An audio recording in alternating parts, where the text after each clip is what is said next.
भाजपा कसुम्पटी मंडल के अध्यक्ष जितेंद्र वर्मा पर दिन दहाड़े गोली चलाने के प्रयास का मामला सामने आने के बाद इस मामले ने राजनीतिक तूल पकड़ लिया है। जिला शिमला के भाजपा अध्यक्ष रवि मेहता ने प्रेस वार्ता कर इस पूरे मामले पर अपनी बात रखी है। उन्होंने आरोप लगाया कि यह हमला विपक्ष द्वारा पूर्व नियोजित तरीके से करवाया गया है। आरोप लगाया कि क्षेत्र में भाजपा द्वारा किए जा रहे विकासात्मक और अनेक बेहतरीन कार्यों से विपक्ष बौखलाहट में है।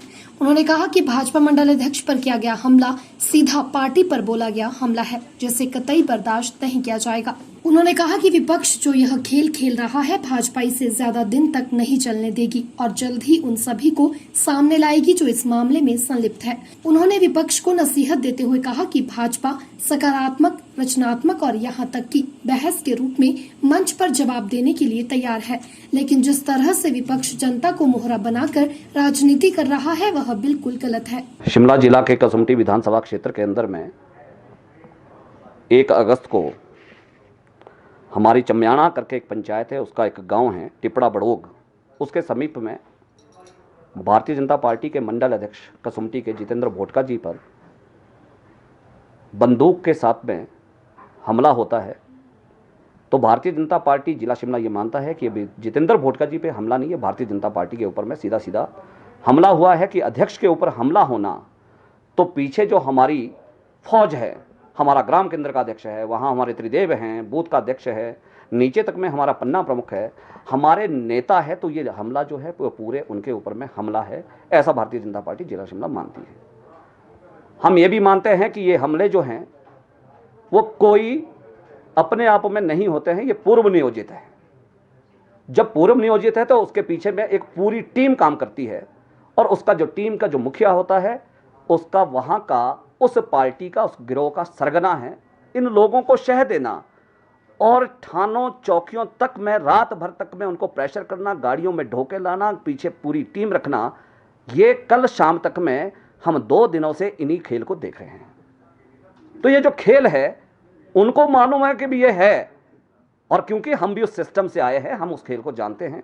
तो ये खेल जो है कसुम्पटी विधानसभा में नहीं चलेगा। भारतीय जनता पार्टी पूरे उस हिसाब से, अपने हिसाब से हम बात कर रहे हैं कि भारतीय जनता पार्टी इस तरह के खेल को बर्दाश्त नहीं करेगी, आप लोगों को एक्सपोज करेगी। कसुम्पटी विधानसभा क्षेत्र में हो, शिमला में हो, और सुरेश भारद्वाज जी जो यहाँ पर स्मार्ट सिटी के नाते और पूरे तीनों विधानसभा से लेकर के हमारी 8 विधानसभा के अंदर में जिस तरह का एक रोल मॉडल के रूप में, एक रोल मंत्री के रूप में वो काम कर रहे हैं, उससे आज की कांग्रेस को तकलीफ हुई है। और हम उस सारी जिनको तकलीफ हो रही है उनको भी हम एक्सपोज करने वाले हैं, ये भी हम कह रहे हैं। तो ये जो सरकार का जो पूरा विकासात्मक ढांचा जो शिमला के अंदर में आज दिखता है, कसुम्पटी में दिखता है, ग्रामीण में दिखता है, रोडू में दिख रहा है, जुब्बल कोटखाई में दिख रहा है, हमारे ठेव के अंदर में दिखता है, रामपुर में दिखता है, चौपाल के अंदर में हमारे जो लोग देख रहे हैं, तो उसकी एक बौखलाहट भी है। और ये कसुम्पटी की बौखलाहट जो है ये भी इसका एक कारण बन रही है। ये भी हम आरोप लगा रहे हैं। हम ये भी आरोप लगाते हैं कि यहां पर एक पूरी गैंग काम करती है। जो गैंग है हम इनको सबको जानते हैं, ये हमारे साथ में हैं। जो खनन माफिया भी है, ड्रग माफिया भी है। भारतीय जनता पार्टी इसी आधार पर इस सत्ता में आई है, इनको एक्सपोज करेंगे, ये एक्सपोज हो रहे हैं। उन्होंने अपने ग्रुप बना दिए हैं। मैं ये कह रहा हूं, ग्रुप बना करके प्रशासन के साथ में, पुलिस वालों के साथ में, ड्रग माफिया ही ड्रग के आज उनको नशा निवारण की समिति के लोग बन गए। ढली थानों से लेकर के शिमला के जितने भी थाने हैं हम उसका भी एक वेरिफिकेशन करवा रहे हैं, कौन लोग उस समिति में, कौन लोग उसमें आए हैं और उनका पिछला रिकॉर्ड क्या है। भारतीय जनता पार्टी उस रिकॉर्ड को भी अभी कराएगी, प्रशासन से मांग कर रही है, प्रशासन के साथ में कह रही, सरकार को बताएंगे ये लोग, जरा इनका पिछला ट्रैक रिकॉर्ड पता करो, जरा कौन लोग ये नशा निवारण समिति में आए हैं और क्या लोग ये काम कर रहे हैं। इसलिए हम भारतीय जनता पार्टी उसी आंदोलन को लेकर के आए थे सत्ता के अंदर में कि ये जो खनन माफिया है, भू माफिया है, शराब माफिया, ड्रग माफिया है, और ये आप जुर्म ला करके गुंडागर्दी का जो एक रोल दिखाना चाहते हैं, उस गुंडागर्दी के विरोध में भारतीय जनता पार्टी इस तरह का सहन करने के लिए फील्ड में काम नहीं कर रही है। जनता के लिए और प्रदेश सरकार और केंद्र सरकार की जो नीतियां चल रही है वो जन जन तक में लाभ पहुंचाए ऐसे लाभार्थियों को लेकर के काम कर रही है, सेवा के रूप में काम कर रही है, समाज के हर वर्ग के उत्थान के लिए काम कर रही है। इस नाते से इनको पीड़ा हो रही है। ये कार्यकर्ताओं को, हमारे कार्यकर्ताओं को फ्रस्ट्रेट करना चाहता है। मैं आपके माध्यम से अपने कार्यकर्ताओं को भी आह्वान कर रहा हूं, आप लोगों को इनसे उस तरह के डर भय की कोई आवश्यकता नहीं है। भारतीय जनता पार्टी यहां पर हम खड़े हैं। इस तरह के जो माफियाज है, इस तरह के जो लोग हैं, अगर ये करेंगे तो हम कुल मिलाकर करके इस तरह के बदमाशी गुंडागर्दी को सहन नहीं करेंगे। ये नमूना आज नहीं हुआ है, हम ऐसे 20 एग्जाम्पल जो हैं आपके सामने में दे सकते हैं जो ये चलता है। इसलिए भारतीय जनता पार्टी के नाते आज हम अपने विरोधी दलों से भी पुरजोर आह्वान करते हैं कि आप पॉजिटिव राजनीति करिए, आप सकारात्मक रूप में, रचनात्मक रूप में और बहस के रूप में आप मंचों पे हमारे साथ में आएँ। हम आपका जवाब आपके माध्यम से उनको वैसा ही देना चाहते हैं। जनता को बरगलाए नहीं, उनको आप इस तरह के लोगों को, इनोसेंट लोगों को आप अपना मोहरा न बनाए, उनका इस्तेमाल ना करें।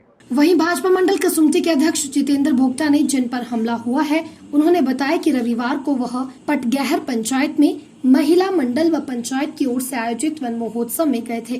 कार्यक्रम के बाद जब वह घर लौट रहे थे तो राजू नाम का व्यक्ति जो जल शक्ति विभाग में कार्यरत है ने उनकी गाड़ी को रोकने का प्रयास किया। उसके हाथ में बंदूक थी। उन्होंने आरोप लगाया कि उसने गोली चलाने का प्रयास किया लेकिन फायर नहीं हुआ। वह बाहर निकले तो व्यक्ति ने पत्थर से वार करने की कोशिश की। ऐसे में उन्होंने मौके से भागकर अपनी जान बचाई। वृक्षारोपण के कार्यक्रम के लिए वहां गया था और वहां पर सभी लोग इकट्ठे होकर हमने वहां पर वृक्षारोपण का कार्यक्रम किया। उसके बाद मुझे वापस आना था, तो मैं वापस आया और आते हुए रास्ते में गड़ोग टिपरा नामक जो स्थान है वहाँ पर मैं जैसे ही आया गाड़ी से, मुझे तो मालूम भी नहीं था क्या था, लेकिन जैसे ही वो राजू वर्मा जो है वो गाड़ी उन्होंने जो है वो बीच सड़क में खड़े होकर बंदूक से जो है वो सीधा जो है वो रोकने की कोशिश की और मैंने गाड़ी रोकी। जब मैंने गाड़ी रोकी तो गाड़ी रोकने के बाद उसने 2 बार जो है वो ट्रिगर दबाया, लेकिन ट्रिगर दबाने के बाद जब वो गन नहीं चली तो उसके बाद उसने जो है वो, जैसे मैं ट्रिगर दबाया तो मैं बचने के लिए जो वो कंडक्टर सीट की तरफ भागा। मैं मतलब मैंने अपने आप को इधर को रिफ्लेक्ट किया, तो जैसे मैं रिफ्लेक्ट किया उसने जो गन थी, गन का जो निचला हिस्सा होता है बट बोलते हैं उसको, उससे वार किया। वो वार मेरी गाड़ी की जो ताकि की ऊपरी जगह है, ताकि से ऊपर वाली जगह, उस पर लगा है और हिट हुआ है। और उसके बाद पीछे जो मेरे साथ लोग थे वो लोग उतरे, क्योंकि वो पीछे की तरफ भागा और भागते हुए जो है लोगों ने उसको फिर बोला, उलझाया, बाद में उलझाया कि भाई आप क्या कर रहे हैं, कैसे कर रहे हैं, इस तरह से उन्होंने उलझाया। और उलझाने के बाद उससे उन्होंने जो है वो गन छीनी। जब गन छीने के बाद उन्होंने पत्थर उठाए और पत्थर उठाने के बाद पत्थरों से हमला कर दिया। मुझे भागना पड़ा और भागते हुए मुझे जो है एक पेड़ के पीछे जो है खड़ा होना पड़ा। उस तरह से मैंने जो है अपने आप को बचाया। उसके बाद वो वहाँ से भागता हुआ गया और बस यही बोलता गया, तुझे जान से मार दूंगा, तुझे छोड़ूंगा नहीं। ये एक सारा वाक्य था। उस वाक्य के बाद हमने दिल्ली पुलिस स्टेशन में जो है वो फिर कंप्लेंट किया है और उसके बाद जो है वो पुलिस आई है, तो इन्वेस्टिगेशन जो है वो चल रही है। ये मुझे भी मालूम नहीं है कि मेरा, क्योंकि मैं तो उनको जानता तक नहीं हूँ। मेरा तो जो मुलाकात भी है उस दिन से पहली बार मुलाकात हुई है उनसे। मुझे कोई ऐसी उनके बारे में जानकारी नहीं है कि उन्होंने वो क्यों किया, वो क्यों करना चाहते थे। ये मुझे उनके बारे में मतलब कोई भी ऐसा मुझे लगा नहीं कि वो पता नहीं क्या विषय था और किस विषय पे उनसे वो जो है इस तरह से उलझना चाह रहे थे। पुरानी रंजिश तो तब होती ना, अगर मेरी कोई वहाँ पे जगह है, कोई ज़मीन है, कोई घर है। मेरा घर जो है वो बेखटी में है, फागू में है, मैं वहाँ रहता हूँ और वहाँ मैंने उस व्यक्ति से मैंने क्या रंजिश लेनी थी। वहाँ पर मेरा तो कोई ऐसा कोई उनसे वो रंजिश वाला है नहीं, क्योंकि मैं तो बोल रहा हूँ कि मैं तो उनको पहली बार मैंने उस दिन देखा जब वो गन लेकर आए हैं।